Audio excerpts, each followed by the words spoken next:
Hello and welcome our my channel. I hope आप सभी लोग बहुत अच्छे होंगे।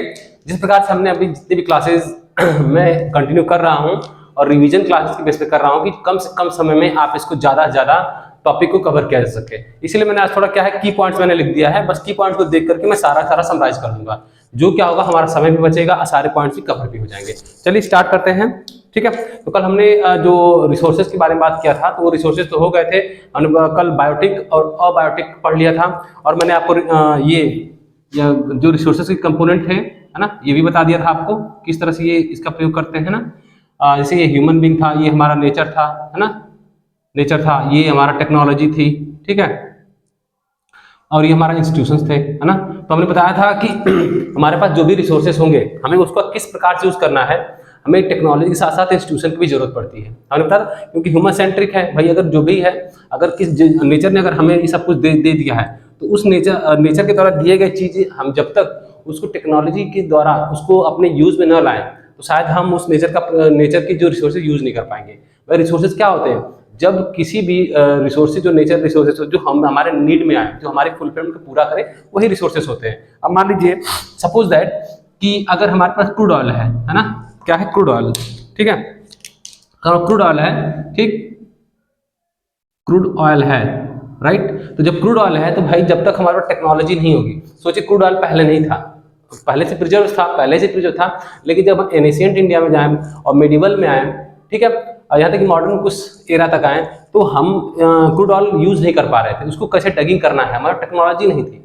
लेकिन उस नेचर का प्रयोग हमने कब सीखा, जब हमारा टेक्नोलॉजी आई, तब हमने क्रूड ऑयल निकाला, पेट्रोल, डीजल, केरोसिन सीख लिए। और उसके साथ साथ बहुत सारे हमने इंस्टीट्यूशंस बनाए उसको फ्रेमवर्क को रेगुलेट करने के लिए, किस प्रकार से यूज होगा। जैसे मान लीजिए कोई भी अगर हमने स्टील अगर निकाले, स्टील बनाना है तो सेल हमने बनाया, है ना, तेल के लिए बनाया था ONGC हमने डेवलप किया, थर्मल पावर इलेक्ट्रिसिटी बनाना है, उसका रिसोर्स को यूज करना है तो NTPC का हमने गठित, तो मतलब इस प्रकार के इंस्टीट्यूशन हमने बना रखे हैं। तो इस ग्राफ का यही मतलब होता है। ठीक है, तो आगे हमने इसी बात की थी, की पॉइंट्स क्या है। अब आगे चलेंगे एग्जॉस्टिबिलिटी के लेवल पे। एग्जॉस्टिबिलिटी क्या होती है, मान लीजिए, एक मिनट, एग्जॉस्टिबिलिटी क्या होती है, जैसे मान लीजिए कोई भी चीज है, एक समय बाद वो क्या हो जाएगी, इंड हो जाएगी, एक समय बाद क्या हो जाएगी, वो इंड हो जाएगी। तो इसमें क्या है कि दो आएंगे, एक होगा हमारा क्या, जैसे हमने कल रिन्यूएबल सोर्सेज और एक नॉन रिन्यूएबल सोर्सेज हमने, क्यों, अगर रिन्यूएबल सोर्स की बात करें तो हम क्या बोलेंगे, जैसे सन है, एयर है, वाटर है, ये सब है ना। नॉन रिन्यूएबल की बात करेंगे तो जैसे नॉन रिन्यूएबल में क्या हमारा आएगा, फॉसिल फ्यूल, क्या है, फॉसिल फ्यूल, ठीक है, फॉसिल फ्यूल है। तो देखिए एग्जॉस्टिबल में, क्योंकि सन की ऊर्जा क्या है, एग्जॉस्टिबल का मतलब होता है और एक इनएग्जॉस्टिबल होता है, तो इन्हीं दोनों टर्म में है मैं, जो एग्जॉस्टिबल होता है वो एक समय बाद क्या हो जाएंगे कि हमारे पास इन दोनों की ऊर्जाएं जो है एक निश्चित समय तक है, एक समय बाद क्या खत्म हो जाएंगी। और एक ऐसी ऊर्जा हमारे पास है जो निरंतर चलती रहे, वो कभी खत्म ही नहीं होगी, जैसे हमारा सन, एयर, वाटर, ये सब क्या है, इनएग्जॉस्टिबल, जो जल्दी खत्म नहीं होंगे। और ये क्या हमारा फॉसिल फ्यूल एग्जॉस्टिबल है, खत्म हो सकते हैं एक समय बाद, 100 year, 2 year, 100 year, 300 year after that, इसके बाद ये सारी चीजें क्या हो जाएगी, फॉसिल फ्यूल हमारा इंड हो जाएगा।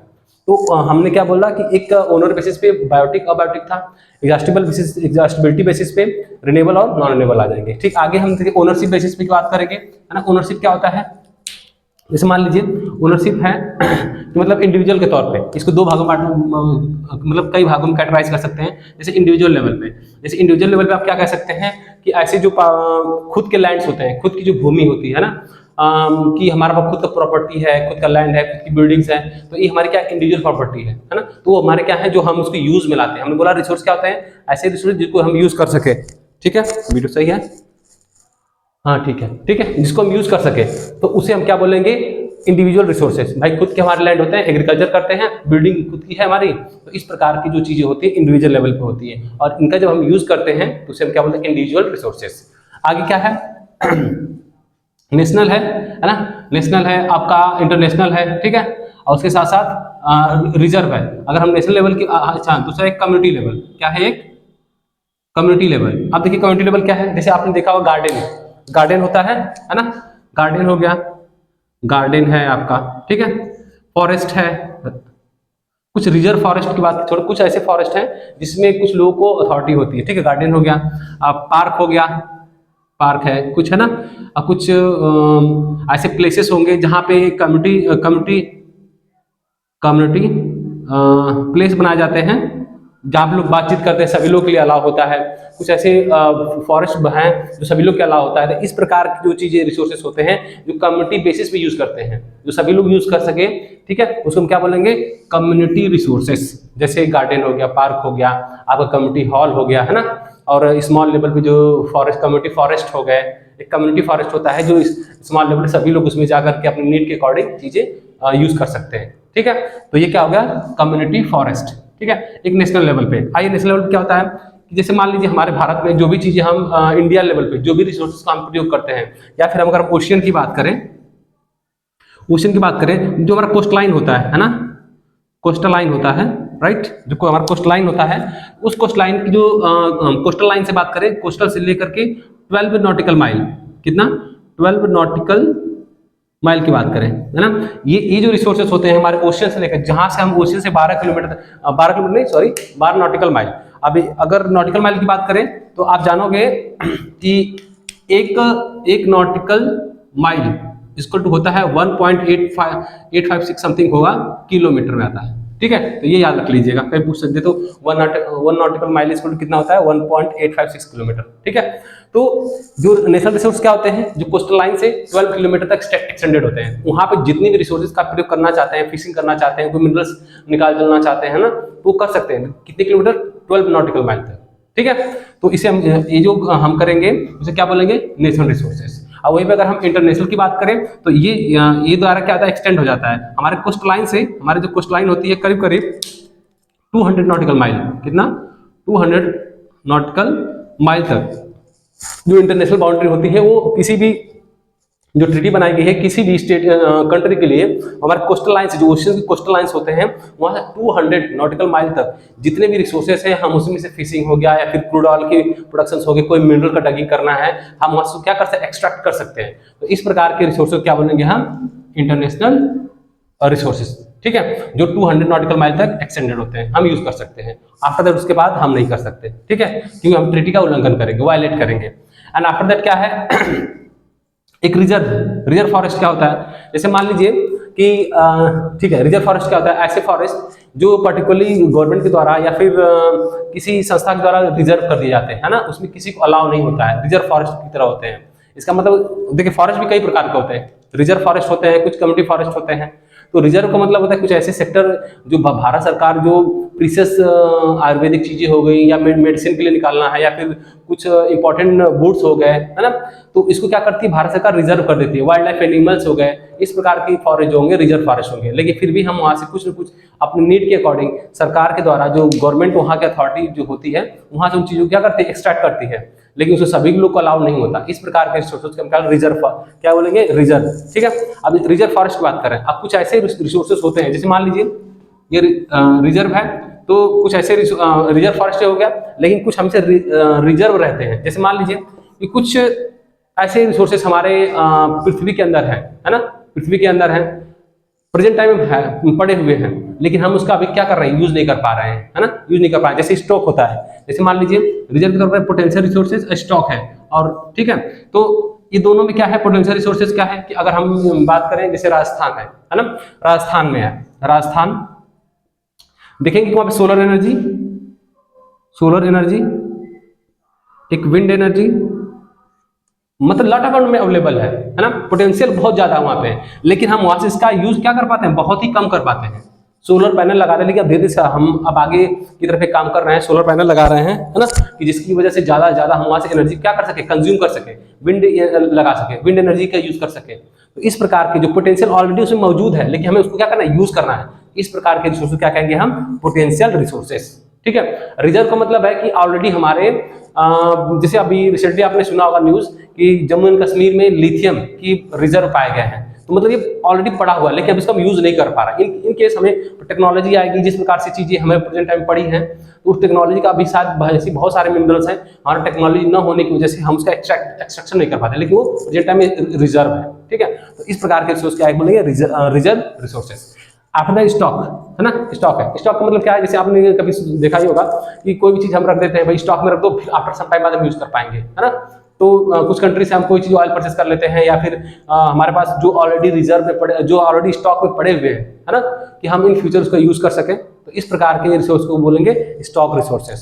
ठीक है, आगे है सस्टेनेबल डेवलपमेंट। ऑलरेडी इसके बारे में बात कर लिया कि हमें कोई अपने विदाउट हार्म आवर नेचर को, जो भी हमारा नेचर है, एनवायरमेंट है, उसको हमें हार्म नहीं करना है और फ्यूचर जनरेशन के लिए भी हमें रिसोर्सेज क्या करना है, संभाल के रखना है। भाई हमारे कहने मतलब है जो रिसोर्सेज हमें मिले हैं हम इसका अभी दोहन कर देंगे तो हमें क्या होगा कि हमारे आने वाली जनरेशन क्या करेगी, सर्वाइव करेगी। अभी सारे साथ देख रहे क्लाइमेट चेंज की वजह से जितने भी हमारे ग्लेशियर क्या हो रहे हैं, पिघल रहे हैं हमारे ग्लेशियर क्या हो रहे हैं, पिघल रहे हैं। तो ये कहीं ना कहीं हमारे लिए क्या है, ड्रॉबैक है और हमारी आने वाली जनरेशन के लिए भी बहुत बड़ा खतरा है। ठीक, तो उसके साथ साथ हमें एक ऐसा डेवलपमेंट करना है जहां पर एक अच्छी तरीके से एक अच्छा फ्यूचर हम जनरेट कर सकें। हम नेचर को बिना हम हार्म किए डेवलपमेंट करें। हमें डेवलपमेंट भी चाहिए और हमें अपने नेचर को प्रोटेक्ट भी करना है। ठीक है, तो इसीलिए एक समिट हुई थी रियो डी जेनेरियो में रियो डी जेनेरियो में। ठीक है, रियो डी जेनेरियो में एक समिट हुई थी। ठीक है, वो 1991 में, ठीक है 1991 में एक समिट हुई थी। अब उसके साथ साथ जब ये समिट हुई तो उसमें ये बताया गया कि किस प्रकार से हमारे जो ये नेचर है, जितने भी नेचर हैं, जो हमारे कम्युनिटी फॉरेस्ट है या फिर जितने भी क्लाइमेट चेंजेस हो रहे हैं, या हमें किस तरह से अपने एनवायरनमेंट को प्रोटेक्ट करना है, इसमें बात किया गया था। ठीक है, और इसमें एक एजेंडा 21 पूछ दे कि एजेंडा 21 क्या है। ठीक है, एक एजेंडा 21 है ना। इसका मतलब यही था कि एजेंडा 21 के माध्यम से हम इसमें इस प्रकार से चीजें करेंगे कि जिस प्रकार से हमें हमारा वातावरण दूषित भी न हो, हमारे वातावरण को हार्मफुल चीजें न हो, और जितने भी कार्बन उत्सर्जन हम कर रहे हैं उसको क्या करना है, रिड्यूस करना है, और हर एक चीज को हमें सस्टेनेबल तरीके से, है ना, सस्टेनेबल तरीके से यूज कर सके। एक मिनट थोड़ा,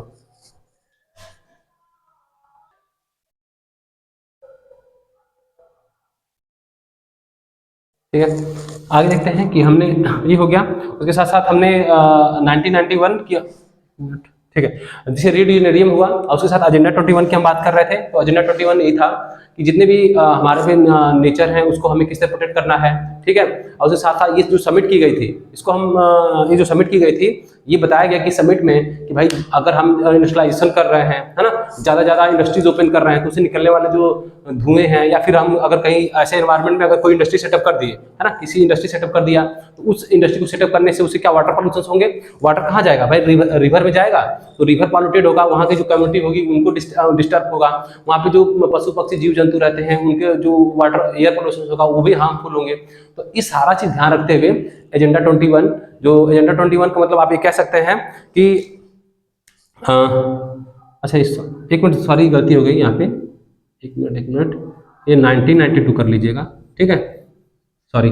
ठीक है, तो एजेंडा 21 था, तो इसीलिए एजेंडा 21 लाया गया कि हम क्या कर सकते हैं कि 21st सेंचुरी तक, है ना, 21st सेंचुरी तक क्या कर सकते हैं कि हम जो सस्टेनेबल डेवलपमेंट है, जो क्लाइमेटिक चेंज है, जो हमारा बायोडाइवर्सिटीज है, उसको क्या कर सके, हम आसानी से इसको मतलब अच्छे से डेवलप कर सके, है ना, कि मतलब ये सारी चीजें हम 21st सेंचुरी तक आसानी से कर लेंगे। लेकिन आप देख ही रहे हो कि ये जितने भी, जैसे चाइना हो गया, यूएस हो गया, ऐसी जो डेवलप्ड कंट्री हैं, डेवलपिंग कंट्री हैं, है ना, ये क्या कर रही है, अधिक से अधिक मैन्युफैक्चरिंग, इंडस्ट्रियलाइजेशन कर रही है, अधिक से अधिक कार्बन इमिशंस कर रहे हैं, है ना। तो ये कहाँ कर पा रहे हैं, ये हमारा सस्टेनेबल डेवलपमेंट का गोल ही नहीं पूरा हो पा रहा है। तो आपने एक एसडीजी के बारे में सुना होगा, इसमें आपको सिलेबस नहीं है, एसडीजी सस्टेनेबल डेवलपमेंट गोल, इसमें 17 गोल हैं, है ना, इसमें 17 गोल बताए गए थे। ठीक है, एजुकेशन से लेकर के, एनवायरमेंट से लेकर के, क्लाइमेट चेंज से लेकर के, ह्यूमन लाइफ से लेकर के इंडेक्स तक सब कुछ बताया गया है ना। एसडीजी ये करीब 30 तक इसको कंप्लीट करना है, जो भारत में है, एक मतलब फॉलो भी करता है, भारत करना है कि 30 तक हम इसको अचीव कर सकते हैं। लेकिन भाई अगर हम जो इमिशंस हैं उसको कम नहीं करेंगे तो हमको साथ पूरा भी नहीं कर पाए। ठीक है, तो आई होप ये समझ में आ गया कि अर्थ समिट कब हुआ था। 90 अभी पूछ देगा कि अर्थ समिट कब हुआ, तो 1992 में, या फिर ये कहाँ पे हुआ था, रियो डी जेनेरियो में। ये अब कहाँ पड़ता है, ये भी ध्यान देखिए, ब्राजील में। कहाँ पे, ब्राजील। ठीक है, और एजेंडा 21 क्या था भाई, एजेंडा 21 का तात्पर्य यही है कि हम 21st सेंचुरी तक जो हमारा जो क्या नाम है, 21st सेंचुरी तक हम अपने क्लाइमेट चेंज को और जो हमारा जो सस्टेनेबल डेवलपमेंट है उसको आसानी से अचीव कर सके। ठीक है, तो आई होप ये समझ में आ गया होगा।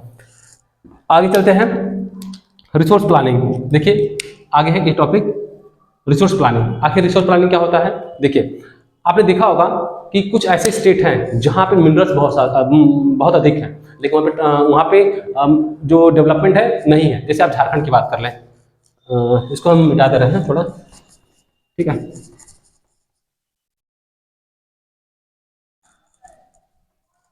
आगे बात करेंगे हम, ठीक है। चलिए आज टॉपिक मोस्टली जो टाइम है खत्म ही कर देंगे, ठीक है। आगे हम किसकी बात करते हैं, रिसोर्स प्लानिंग की। जैसे मान लीजिए रिसोर्स प्लानिंग में हमें क्या क्या चाहिए भाई, कुछ ऐसे स्टेट है जो नेचुरल रिसोर्स से बहुत परिपूर्ण है, जैसे झारखंड हो गया, है ना, जो झारखंड हो गया, छत्तीसगढ़ हो गया, एमपी हो गया, उड़ीसा हो गया, है ना। इस प्रकार के जो स्टेट हैं, यहाँ पे भाई क्या है, सबसे अधिक मिनरल्स हैं। लेकिन यहाँ पे अगर आप ट्रांसपोर्टेशन सिस्टम देखोगे या फिर जो डेवलपमेंट देखोगे, क्या है वहाँ पे, डिक्लाइन है। अब रिसोर्स प्लानिंग हो पा रही है, नहीं है। दूसरी जगह देखें, अगर जहाँ पे अगर गंगेटिक जो क्षेत्र है ना, वहाँ पे वाटर रिसोर्सेज बहुत अच्छे हैं, एग्रीकल्चर अच्छा है ना। लेकिन डेवलपमेंट क्या है, हम एग्रीकल्चर कर पा रहे हैं, लेकिन वहाँ पे जो रिसोर्सेज की कमी है, मिनरल्स की क्या है, कमी है, मिनरल की क्या है, कमी है। आई बात समझ में। अगर हम थर्ड लेवल पे देखें तो कुछ ऐसे सिटीज हैं, है ना, जो काफी डेवलप्ड है ना, काफी डेवलप्ड है, लेकिन अगर वहाँ पे क्या है, वाटर स्कैरसिटी है, वाटर स्कैरसिटी है, पॉल्यूशन बहुत सारे हैं, है ना। जैसे आप दिल्ली देख लीजिए, आप बेंगलुरु देख लीजिए, कर्नाटका का क्षेत्र देख लीजिए, यहाँ पे क्या है, डेवलप तो है लेकिन यहाँ पे पॉल्यूशन बहुत अधिक है ना। तो हम ये कह रहे हैं कि इस प्रकार से हमें जो हमारे रिसोर्स प्लानिंग है डाइवर्सिफाई बहुत ही, भारत में जितने भी स्टेट हैं, अगर हम ये अगर अदर स्टेट की बात देख लें, जैसे पंजाब हरियाणा की बात देख लें, पंजाब है, हरियाणा है ना, इन स्टेट की बात कर लें तो यहाँ पे क्या है, एग्रीकल्चर अधिक है, लेकिन यहाँ पे मिनरल रिसोर्सेज क्या है, न के बराबर है, मतलब बहुत ही कम है। न के बराबर नहीं कह सकते, सॉरी, मतलब इससे कुछ बहुत कम है, लेकिन यहाँ पे एग्रीकल्चर क्या है, सबसे अधिक है। तो हम यहाँ पे देख रहे हैं रिसोर्स प्लानिंग हमें इस प्रकार से करना है कि कहीं कहीं कुछ ऐसे सेक्टर है जहाँ पे मिनरल्स की मात्रा अधिक है, रिसोर्सेज कम है, किसी वाटर रिसोर्सेज कम है, कहीं पे एग्रीकल्चर बहुत अच्छा है ना, तो मिनरल्स की मात्रा कम है। तो इस प्रकार जो डाइवर्सिफाई हमारे भारत में दिखता है ना, अन्य देशों में, तो इसलिए हमारे कई सारे स्टेट कुछ डेवलप कर पाते हैं, कुछ डेवलप नहीं कर पाते हैं। जबकि देखिए मिनरल्स के मामले में झारखंड सबसे अधिक है, लेकिन अगर वहाँ का डेवलपमेंट देखा जाए अन्य स्टेट के कंपेरिजन में बहुत पिछड़ापन है। तो कहीं ना कहीं हमें रिसोर्स प्लानिंग के तहत इसको काम करना पड़ेगा। जैसे कहने का मतलब है कि भाई जाहिर सी बात है, रिसोर्स प्लानिंग के तहत हम क्या कर सकते हैं, दो तीन पॉइंट आप लिख सकते हैं कि हमें सबसे इंपॉर्टेंट चीज़ है कि वहाँ का इंफ्रास्ट्रक्चर डेवलप करना पड़ेगा, है ना, ट्रांसपोर्टेशन बहुत अच्छा करना पड़ेगा, एजुकेशन पे ध्यान देना पड़ेगा, है ना, वहाँ की जो कम्युनिटी रहती है ना, उसको ध्यान देना पड़ेगा, ठीक है। अगर हम इंडस्ट्री सेटअप कर रहे हैं, है ना, तो इन्वायरमेंट को सस्टेनेबल डेवलपमेंट के तहत करना पड़ेगा, है ना। अगर ये सारी चीजें करते हैं, है ना, और अच्छी सी जो यूनिवर्सिटीज हो गई या टॉप कॉलेजेस हो गए, है ना, हमें वहाँ पे रिसर्च सेंटर बनाने पड़ेंगे, यूनिवर्सिटीज बनानी पड़ेंगी। तो ये सारी चीजें अगर करते हैं तो हम इन रिसोर्सेज का प्रयोग अन्य स्टेट में जहाँ जहाँ पे कमी है उन स्टेट में हम क्या कर सकते हैं, आसानी से यूज कर सकते हैं, और इस रिसोर्सेज का प्रयोग हम बहुत अच्छे से करके एक इक्वालिटी ला सकते हैं, ठीक है। इसको क्या बोलेंगे, रिसोर्स प्लानिंग। जबकि ये बड़े स्तर पे हम ज़्यादा नहीं कर सकते, लेकिन फिर भी हम कोशिश कर सकते हैं कि रिसोर्सेज का अच्छी तरह एनालिसिस करके, मैपिंग करके, है ना, जियो टैगिंग करके, कौन से रिसोर्स कहाँ पे रहें, उसको सस्टेनेबल डेवलपमेंट के तहत, विदाउट इन्वायरमेंट के हार्म के तहत हम जब करेंगे तो शायद हम रिसोर्स प्लानिंग आसानी से कर सकते हैं, ठीक है। आगे हम बात करेंगे, एक टॉप इधर हो गया सारा, ठीक है। आगे है लैंड यूटिलाइजेशन, है ना, आगे टॉपिक ने लैंड यूटिलाइजेशन, ठीक है। अब देखिए भाई हम इसका प्रयोग कैसे कर सकते हैं। जैसे आपने देखा होगा हमारे भारत में अन्य प्रकार के जो लैंड से पड़े हुए हैं, है ना, अब कुछ लोग यूज करते हैं, कुछ लोग यूज नहीं कर पाते हैं, कुछ ऐसे ही छूट जाते हैं, कुछ पे एग्रीकल्चर होता है, कुछ ऐसे छोड़ दिए जाते हैं, ठीक है। तो कौन कौन से होते हैं देख लेते हैं। जैसे मान यूटिलाइजेशन कैसे कर सकते हैं, जैसे मान लीजिए ग्राफ देखेंगे आप, डिस्ट्रीब्यूशन ऑफ हमारा जो ये देख लीजिए पहले। जैसे मान लीजिए अगर हम बात करें लैंड की डिस्ट्रीब्यूशन की, तो करीब करीब आपको 43% जो हमारा एनसीईआरटी का डेटा है उसके अकॉर्डिंग हमारे पास क्या है, प्लेन एरिया है, क्या है, प्लेन एरिया है, और 30% हमारे पास क्या है, माउंटेन एरिया है, और अप्रॉक्स समथिंग 27% क्या है, प्लेटिव एरिया है, क्या है, प्लेटिव एरिया है ना। तो हम यहाँ पे देख रहे हैं कि सबसे अधिक जब यहाँ पे 30% और 27% एक ऐसे एरिया है जहाँ पर हम प्रॉपर एग्रीकल्चर नहीं कर सकते। एग्रीकल्चर के लिए भूमि कैसी चाहिए, प्लेन भूमि चाहिए, 43% समथिंग, है ना। तो ये भूमि हमारे 43% पे पूरे भारत में रहने वाले लोग को इसे सर्वाइव करते हैं, ठीक है। तो 43% प्लेन एरिया है, तो 30% माउंटेन एरिया है, और जो रिमेनिंग है 27% प्लेटिव एरिया है, ठीक है। तो ये डिस्ट्रीब्यूशन हमारे है। देखिए और इसे डीपली डिस्ट्रीब्यूशन जाएंगे तो एग्रीकल्चर में बहुत लैंड कम होंगे, उसमें कुछ बरेन लैंड होंगे, है ना, कुछ अनयूटिलाइज होंगे, ठीक है, और उसके साथ साथ हिली एरिया होंगे, ओशियंस होंगे। तो ये लैंड का बहुत बड़ा ही डाइवर्सिफाई स्ट्रक्चर है, ठीक है, वो खैर जानने की जरूरत नहीं है, लेकिन आप यहाँ पे देखिए इसके हम देखते हैं कैसे बांटे गए हैं। ठीक है, लैंड रिसोर्स को। अब लैंड रिलेशन क्या है, पहला हम देखते हैं फॉरेस्ट। मैंने बोला फॉरेस्ट, फॉरेस्ट है ना। अब देखिए फॉरेस्ट की बात करें तो भाई हमारे भारत में करीब करीब प्रेजेंट टाइम में जो डेटा आप देखोगे 24 पॉइंट समथिंग होगा, 24 है समथिंग या 25 होगा, डेटा आप देख लीजिएगा, लेकिन 24 ठीक है, अप्रॉक्स आप याद कर सकते हो 24%। ठीक है, लेकिन जो अब जितनी भी भूमि है इसका यूज हम कैसे कर सकते हैं, करीब करीब 30 जितनी भी भूमि है उसका करीब करीब जो हमारा डेटा रिलीज करते हैं जो भी संस्थाएं, वो कहती ये है कि कम से कम 30%, 33% आपका फॉरेस्ट होना चाहिए, है ना, फॉरेस्ट होना चाहिए। अगर ये फॉरेस्ट इतना है तो हमारे एनवायरनमेंट के लिए बहुत ही फायदा होगा। ठीक है, लेकिन अभी फिलहाल हम कितने 24%, हम कोशिश कर रहे हैं कि जल्दी इसको भी इंक्रीज करें, लेकिन कहने कि जब आप इसको इंक्रीज करोगे तो जो एग्रीकल्चर लैंड है जो हम उसमें सीडिंग करते हैं उसमें क्या होगी, थोड़ा मिनिमम होगा वो, क्यों, क्योंकि हम फॉरेस्ट को बढ़ा रहे हैं और फॉरेस्ट भी जरूरी है। ठीक है, तो अब देखिए मान लीजिए कुछ ऐसे स्टेट हैं जहां पर देखोगे कि एग्रीकल्चर ना के बराबर होता है या फिर बहुत कम होता है। वो कौन से स्टेट होंगे, जो हिली रीजन में होंगे, माउंटेन में होंगे, नॉर्थ ईस्ट के रीजन हो सकते हैं ना, डेजर्ट वाले एरिया होंगे, तो वहाँ पे एग्रीकल्चर पॉसिबल ही नहीं है ना। तो इसलिए हम जो लैंड का डिस्ट्रीब्यूशन है वो बहुत ही अलग डाइवर्सिफाई है। तो अगर हम फॉरेस्ट की बात करें तो फॉरेस्ट हमारे लगभग में करीब करीब 24% इस प्रेजेंट टाइम में ट्री को सबको लेकर के। ठीक है, अब उसके साथ साथ हमें कितना चाहिए, 33% चाहिए। अगर एग्जाम में आ जाए कि जो भारत सरकार का है इंडियन फॉरेस्ट रिपोर्ट के अकॉर्डिंग या फिर जो डेटा रिलीज करती है उसके अकॉर्डिंग कितने प्रतिशत वन चाहिए पूरे हमारे करीब इंडिया में, आप जानोगे कि 3.28 मिलियन स्क्वायर किलोमीटर लैंड है ना, इतने स्क्वायर किलोमीटर हम जो हमारे पास भूमि है 3.28 मिलियन स्क्वायर किलोमीटर। तो आप सोचिए कि अगर इतना है तो इसकी कम से कम हमारे पास क्या 33% क्या होना चाहिए, हमारे पास मतलब फॉरेस्ट होना चाहिए। ठीक है, अब उसे फॉरेस्ट होने के साथ साथ देखिए 33% होना चाहिए, जानते 33%, प्रेजेंट टाइम में कितना हो सकता है प्रेजेंट टाइम 24% है। ठीक है, तो इसे हम फॉरेस्ट कहेंगे। फॉरेस्ट में आपकी वेरियस टाइप ऑफ ट्री मिल जाएंगे, है ना, ट्री, वाइल्ड लाइफ, बहुत सारे जीव जंतु वहाँ पे निवास करते हैं। ठीक है, आगे देखिए, आगे हम बात करेंगे अनकल्टिवेटेड लैंड की, है ना, ऐसी लैंड है ना जिसमें खेती नहीं की जाती है, ऐसी लैंड जिसमें खेती नहीं की है उसे हम क्या बोलेंगे, अनकल्टिवेटेड लैंड। ठीक है, अब अनकल्टिवेटेड लैंड पे आप क्या कुछ भी कर सकते हो भाई, ट्रांसपोर्टेशन करते हो, बिल्डिंग घर बना कुछ भी बना सकते हो, है ना। उसी तरह बरेन, है ना, बरेन लैंड क्या होता है, जो बंजर भूमि है, मतलब बहुत सारे कंकड़ हैं या फिर फर्टाइल भूमि नहीं है ना, वहाँ पे हम क्या कह सकते हैं कि भैया वो एग्रीकल्चर के लिए सूटेबल नहीं है, इस प्रकार की भूमि को हम बरेन भूमि कहते हैं, जिसे बंजर भूमि कहा जाता है। उसको मतलब फर्टाइल करने के लिए हमें बहुत लंबा प्रोसेस करना पड़ेगा, है ना। तो इस प्रकार की भूमि को बांटा गया बरेन भूमि में। और दूसरा हमने क्या अनकल्टिवेटेड, जो वहाँ पे तो खेती तो है लेकिन वहाँ पे एग्रीकल्चर नहीं होते, जैसे कोई खेत पड़ा हुआ है, अब वहाँ पे हम क्या करते, घर बना दिए, बिल्डिंग बना दिए, वो क्या अनकल्टिवेटेड हो गया ना, अब हम खेती हम नहीं कर सकते, तो उसे हम क्या बोलते हैं, अनकल्टिवेटेड। ठीक है, अब उसके बाद है फॉलो लैंड। अब आपने कभी कभी आपने देखा होगा फॉलो लैंड क्या होता है कि साल भर हो गया या फिर ऐसे कुछ लैंड ऐसे छोड़ दिए जाते हैं, डिस्प्यूट हो जाता है या फिर कोई ऐसे मैटर हो जाते हैं, है ना, उसी तो मतलब एग्रीकल्चर तो कर सकते हैं लेकिन वो एग्रीकल्चर वहाँ पे होता ही नहीं है, फॉलो लैंड उसे कहते हैं। जैसे मान लीजिए कुछ ऐसे है डिस्प्यूट चल रहा है, उसे तो छोड़ दिया गया, वहाँ कुछ भी नहीं होता, लेकिन वो लैंड है वहाँ पे एग्रीकल्चर करना चाहते हैं, हम कर सकते हैं, लेकिन होता नहीं है, साल साल बीत जाते हैं, 1 ईयर के बाद वहाँ पे एग्रीकल्चर नहीं होता है, तो उसे क्या बोलते हैं, फॉलो लैंड। क्या बोलेंगे, फॉलो लैंड। ठीक है, उसके बाद है नेट सोन एरिया की बात करेंगे, है ना, net sown area, net sown area. देखिए अभी हमने इसके पहले डिस्कस किया, ठीक है, अब इसके पहले हमने डिस्कस किया था कि भाई देखिए कि हर एक स्टेट में अलग अलग डिस्ट्रीब्यूशन है एग्रीकल्चर का। ठीक है, तो अगर हम बात करें पंजाब और हरियाणा की बात करें, है ना, पंजाब और हरियाणा की बात करें, ठीक है, पंजाब और हरियाणा की बात करें, तो अब यहाँ पे देखिए प्लेन एरिया करीब करीब हमारे 80% समथिंग है, प्लेन एरिया 80 प्लस होगी, 80%। लेकिन अगर हम आपको नॉर्थ ईस्ट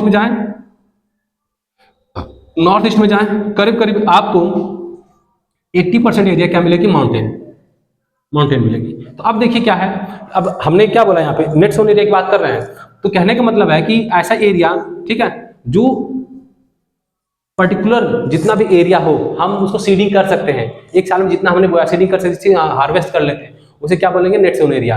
कहने का मतलब है कि अगर हमारे पास 100% है कोई चीज़ या 100% है, अगर यहाँ पे हमने जितना भी करीब 80% अगर हमने खेती किया, 80% किया, तो हमारे क्या होगा, नेट सोन एरिया होगा। लेकिन 20% क्या होगा, हमारा लेफ्ट हो गया, कर नहीं पाए हमने, है ना। तो जो परसेंटेज अब जो हम जानते हैं कि नेट सोन एरिया होता है कि ऐसा एरिया जहाँ पर हम जितने अमाउंट में खेती कर लेते हैं, जो हमारा प्लेसेस है जहाँ हम खेती कर पाते हैं, उसे हम क्या बोलेंगे, नेट सोन एरिया बोलेंगे। कहने का मतलब है कि अगर नेट सोन एरिया की बात करें तो सबसे अधिक नेट सोन एरिया हम कहाँ पाएंगे, पंजाब हरियाणा मिल जाएगा, क्योंकि भाई वहाँ प्लेन है, वहाँ पे अधिक से अधिक क्या खेती कर पा रहे हैं। तो अगर हम यही नॉर्थ ईस्ट स्टेट की बात करें, जैसे आपका मेघालय है ना, मेघालय हो गया, मणिपुर है, अरुणाचल प्रदेश है, सिक्किम है ना, त्रिपुरा है ना, ये सब नॉर्थ ईस्ट के स्टेट आते हैं।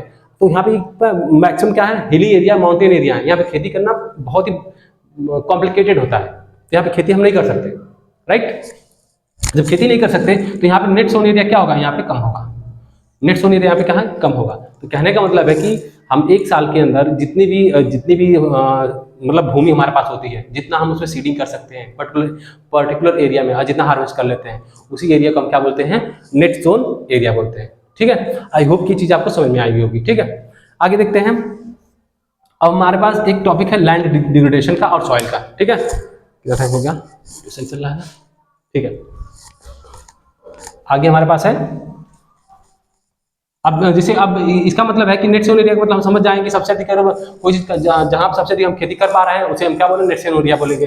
भाई पंजाब हरियाणा में अधिक से अधिक क्या करें, प्लेन एरिया है, वहाँ पे खेती हम कर सकते हैं। लेकिन अगर हम नॉर्थ ईस्ट की बात करें तो ये पॉसिबल ही नहीं है ना। आई बात समझे।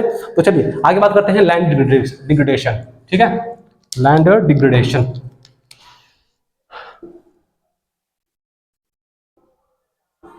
ठीक है, आगे देखिए।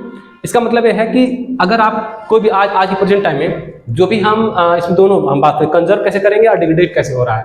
जैसे मान लीजिए आज हम एग्रीकल्चर जो भी कर रहे हैं, आज तो अधिक से अधिक इससे कई सारे कारण हैं। जैसे मान लीजिए डिग्रेडेशन कैसे कारण हो रहा है, जैसे मान लीजिए ये हम कह सकते हैं कि जो हम फर्टिलाइजर यूज कर रहे हैं, है ना, फर्टिलाइजर यूज कर रहे हैं, ठीक, जो हम केमिकल यूज कर रहे हैं, केमिकल कर रहे हैं, ठीक है, और ऑर्गेनिक चीजों का यूज हम नहीं कर रहे हैं। जो फर्टिलाइजर हम यूज कर रहे हैं, केमिकल यूज कर रहे हैं, केमिकल प्रयोग कर रहे हैं, ठीक है, पेस्टिसाइड का यूज कर रहे हैं, ठीक है, पेस्टिसाइड का यूज कर रहे हैं, ठीक।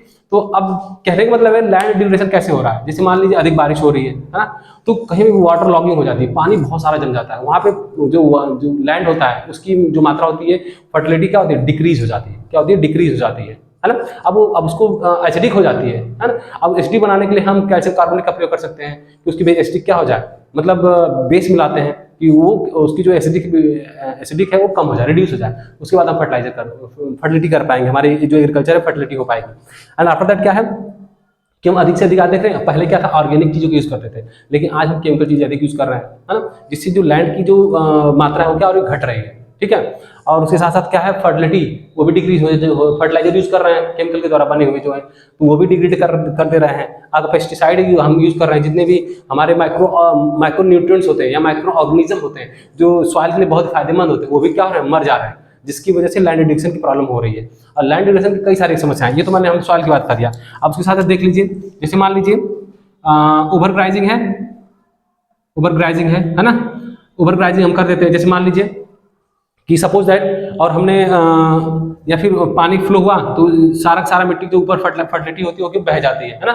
डिफॉरेस्टेशन कर रहे हैं, है ना, डिफॉरेस्टेशन कर रहे हैं ना, मतलब कि हम पेड़ों की कटाई अधिक से अधिक कर दे रहे हैं। ठीक है, अब वहाँ पे कहीं ना कहीं इंडस्ट्रियलाइजेशन कर रहे हैं, है ना, मिनरल्स को क्या कर रहे हैं, मिनरल्स अधिक से अधिक हम डगिंग कर रहे हैं, तो ओवर ग्राइजिंग कर दिया, मतलब अधिक से अधिक हम जितने भी हमारे कैटल्स होते हैं उनको चारा का के लिए, फिर ऐसे हम खेतों में उनको छोड़ देते हैं, तो उससे क्या हो रहा है, लैंड की डिग्रेडेशन प्रॉब्लम आ रही है। ठीक है, उसके साथ साथ क्या है, हमने मिनरल्स निकाल रहे हैं, इंडस्ट्री सेटअप कर रहे हैं, मान लीजिए इंडस्ट्री सेटअप कर दिया, वहाँ पे उनकी वो जो निकलने वाले जो वाटर है ना, वो मिट्टी में जा रहे हैं, नदियों में मिल रहे हैं, तो मिट्टी में अगर कहीं वो स्टेबल हो रहे हैं, स्टोर हो रहे हैं, तो क्या हो रहा है, मिट्टी की जो फर्टिलिटी है वो क्या हो रहा है, डिग्रेड हो रही है। ठीक है, उसके साथ साथ क्या है, हम अगर कहीं भी मिनरल्स की डगिंग कर रहे हैं, इंडस्ट्री सेटअप हो रही है, तो कहीं ना कहीं वहाँ उधर की जो सॉइल है डिग्रेड हो रही है। और उसके साथ साथ क्या है कि ओवरग्राइजिंग हो गया और मिनरल्स हो गए, आपके क्या नाम है,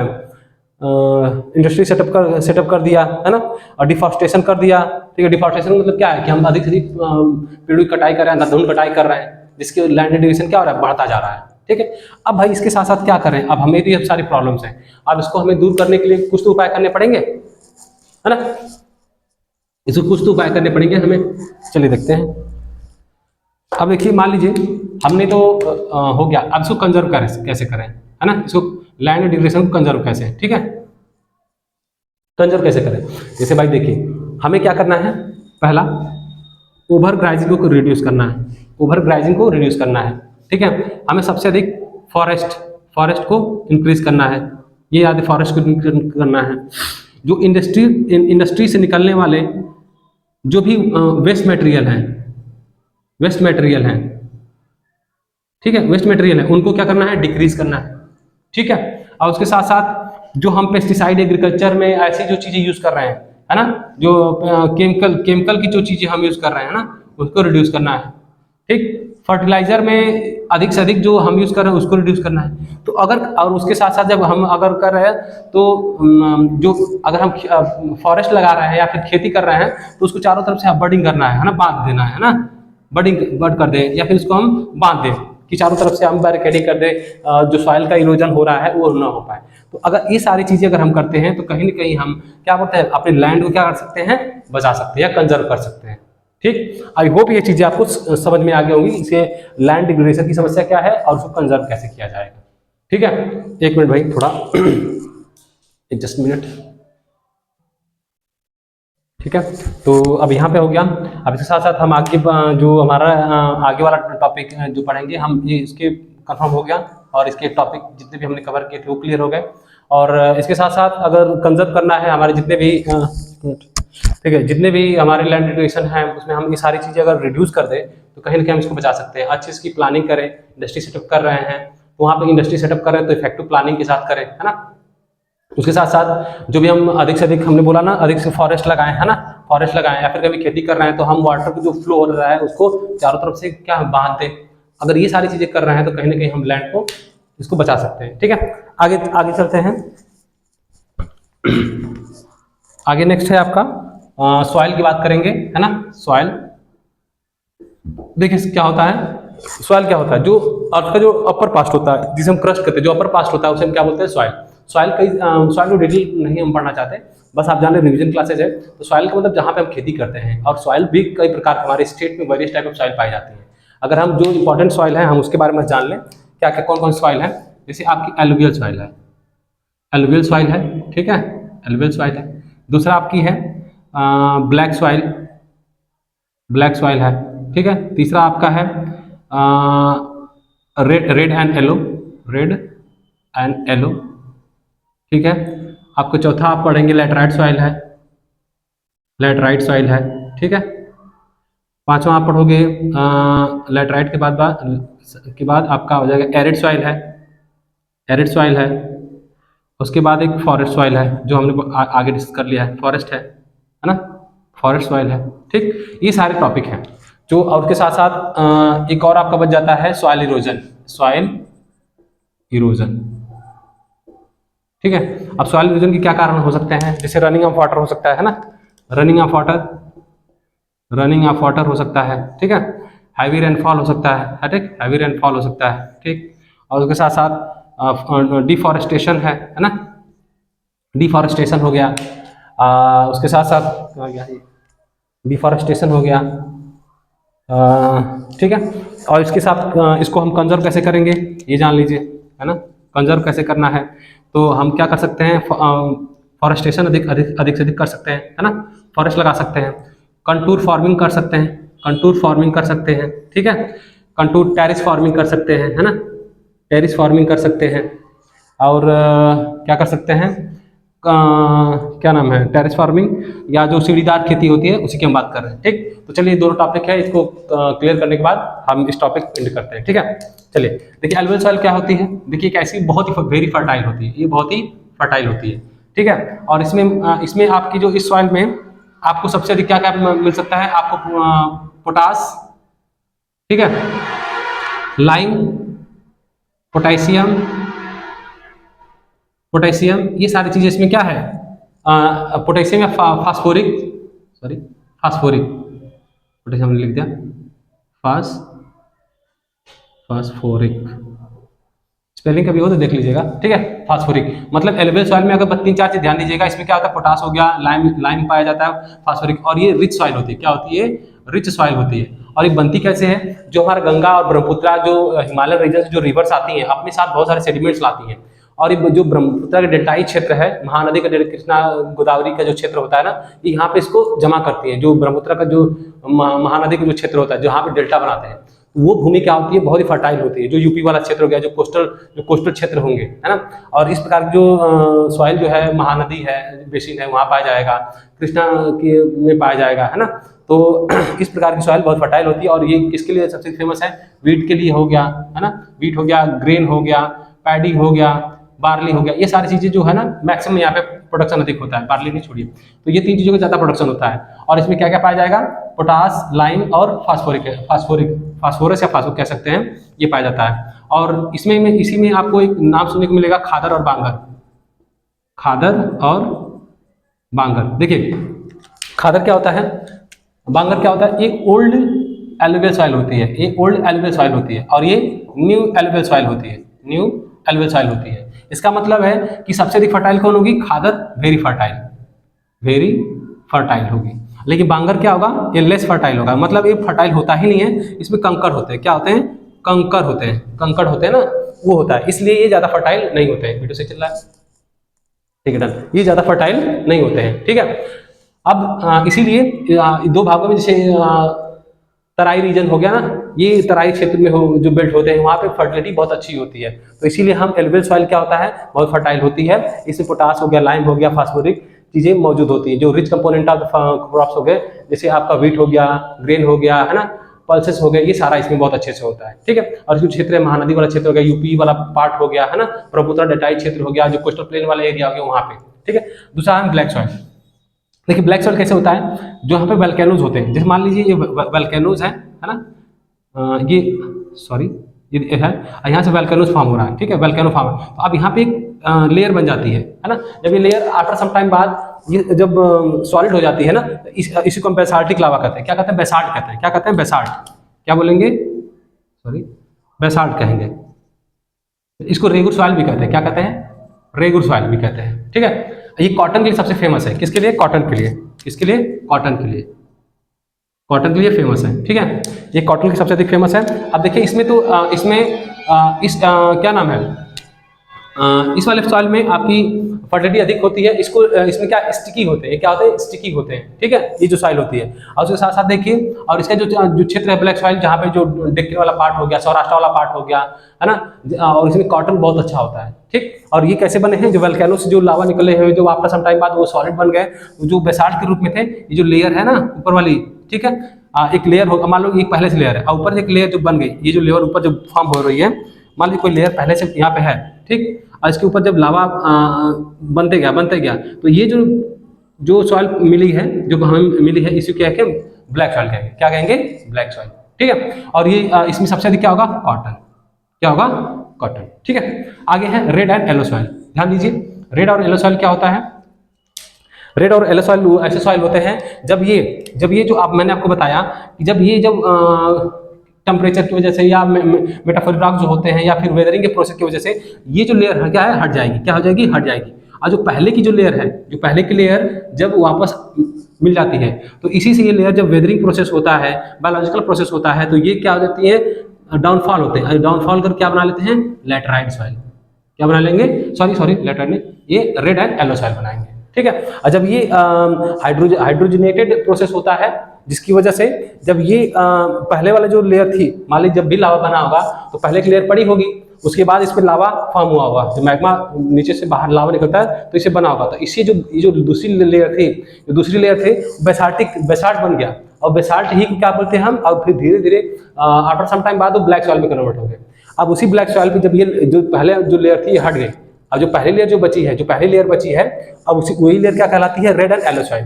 कुछ बायोलॉजिकल प्रोसेस होते हैं, उनकी वजह से ये वेदरिंग हो गया, या फिर ऐसी चीजें होती है, तो ये आपके रेड एंड येलो सॉइल में कन्वर्ट हो जाते हैं, ठीक है। ये आपका वेस्टर्न पार्ट वाला जो पार्ट है ना, केरला वाला, कर्नाटका वाला जो क्षेत्र है ना, some part of Chhattisgarh, MP वाला जो क्षेत्र है, वहाँ पे ये पाई जाती है, ठीक है, रेड एंड येलो सॉइल, ठीक है। अब उसके साथ साथ देखिए, एक मिनट थोड़ा पानी पी लें, जस्ट वेट वेट होल्ड रहिएगा। चलिए ठीक है, तो हमने ये भी जान लिया, गला फर्स हो गया था। चलिए ठीक है, अब उसके बाद ये इंड हो गया। तो हमने बताया था कि इसमें आपकी जो रेड एंड येलो सॉइल हो गए, इसी का पार्ट हमने बताया था लेयर वाली। ठीक है, अब इसमें क्या क्या चीजें हो सकती हैं आपकी, जैसे मान लीजिए व्हीट है, पल्स है, ऑयल सीड्स है, कॉटन है, टबैको है, ये सारी चीजें इसमें पाई जाएंगी। ठीक है, नेक्स्ट है आपका लेटराइट सॉइल। देखिए लेटराइट सॉइल मतलब लेटर मतलब लेटर क्या होता है, मतलब लेटर या लेटर मतलब बाद में, या ब्रिक्स कहते हैं, ब्रिक। इसका मतलब ये होता है कि जहाँ पे एक ऐसी भूमि जहाँ पे मैक्सिमम रेनफॉल होता है, बहुत ही ज्यादा हैवी रेनफॉल होता है, जैसे हैवी रेनफॉल उड़ीसा तो कुछ क्षेत्र हो गया, मेघालय का क्षेत्र हो गया, सम पार्ट ऑफ साउथ वाले क्षेत्र हो गए, है ना, मध्य प्रदेश वाला हो गया, उड़ीसा वाला, छत्तीसगढ़ वाला, इस प्रकार जो सम पार्ट्स की बात कर रहे हैं जो कोस्टल रीजन के पास है ना, इन्फ्लुएंस करते हैं। तो उड़ीसा, क्या नाम, मेघालय वाला क्षेत्र है, साउथ के कुछ पार्ट है, नॉर्थ ईस्ट कुछ पार्ट है, तो इस प्रकार की भूमि यहाँ मौजूद होती है ना, लेटराइट। जहाँ पे क्या होता है कि मान लीजिए ये भूमि है, ठीक है, मान लीजिए कि ये फर्टाइल भूमि थे। अब हैवी रेनफॉल की वजह से क्या होगी, यहाँ पे ऐसी लेयर बनी हुई थी, अब ये लेयर क्या आ जाएगी, बह जाएगी। अब ये बह जाएगी तो जो फर्टिलिटी क्या हो जाएगी, कम हो जाएगी, मतलब ह्यूमस की मात्रा क्या हो जाएगी इसमें, रिड्यूस हो जाएगी, है ना, ह्यूमस की मात्रा रिड्यूस हो जाएगी थोड़ी।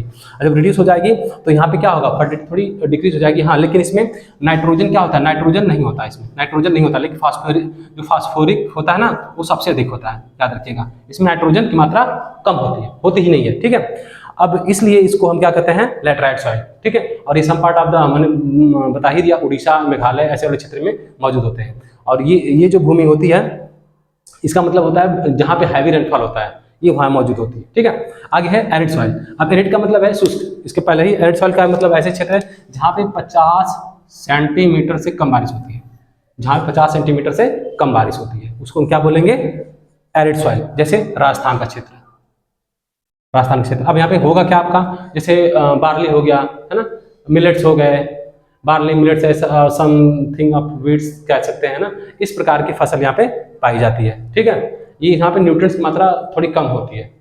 And after that forest soil क्या होती है, ऐसे सॉइल जो प्लांटेशन के लिए फेमस होती है। किसके लिए, प्लांटेशन के लिए। ऐसे सॉइल जो हिली एरिया में, नॉर्थ ईस्टर्न में पाए जाते हैं, और ये ज़्यादातर किसमें, किस लिए फेमस होते हैं, आपके प्लांटेशन के लिए। इस प्रकार की सॉइल क्या बोलेंगे हम, फॉरेस्ट सॉइल। ठीक है, एंड लास्ट टॉपिक आपका है सॉइल इरोजन। ठीक है, हम सॉइल इरोजन की बात कर रहे हैं। ठीक है, सॉइल इरोजन की बात कर रहे हैं, लास्ट टॉपिक आपका ये है। अब एक दो टॉपिक छूटेगा तो आप देख लीजिएगा, हम बस समराइज कर रहे हैं आपको कि जल्द से जल्द आप कवर हो जाए आपका।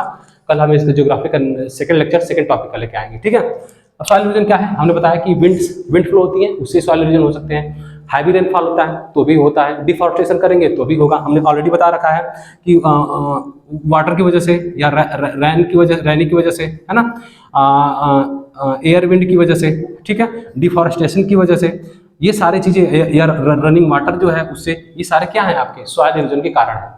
ठीक है, अब जहाँ पे मिट्टी ही नहीं रहेगी वहाँ पे सॉइल इरोजन हो गए। ठीक है, अब एक चीज ध्यान दीजिएगा, एक और, सॉइल इरोजन का मतलब है, जैसे मान लीजिए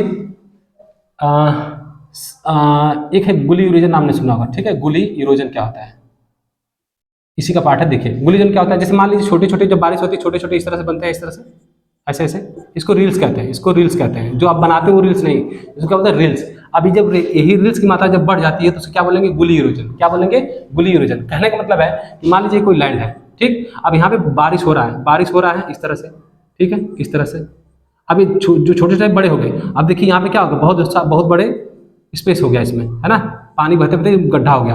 आपने अपने अगल बगल देखा, जब बारिश होती है, ऊंचे वाले मैदान होते हैं, बारिश हुई तो बीच बीच में ऐसे गड्ढे बन जाते हैं, इस तरह से गड्ढे बन जाते हैं ना ऐसे, तो पहले रील्स बनते हैं, हल्के पतले पतले। फिर अब हैवी रेनफॉल होती रहेगी तो धीरे धीरे मिट्टी क्या होगी, फ्लो होती रहेगी, तो क्या बन जाएंगे आपके, गुली इरोजन। क्या बन जाएंगे, गुली इरोजन। यही गुली इरोजन क्या कहलाते हैं, रेविराइन। ठीक है, आ रही है रेविराइन। ठीक है, रेविराइन। ऐसे को हम क्या कहते हैं, बैड लैंड। क्या कहेंगे, बैड लैंड।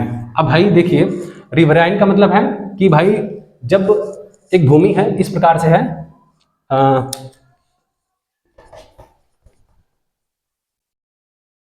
इस प्रकार से कोई भूमि है ना, अब इस प्रकार से भूमि है। अब यहाँ पे मान लीजिए कुछ इधर गुली इरोजन बन गए, कुछ इधर चले गए, कुछ इधर गुली इरोजन बन गए, कुछ इधर गुली इरोजन बन गए, है ना, कुछ इधर।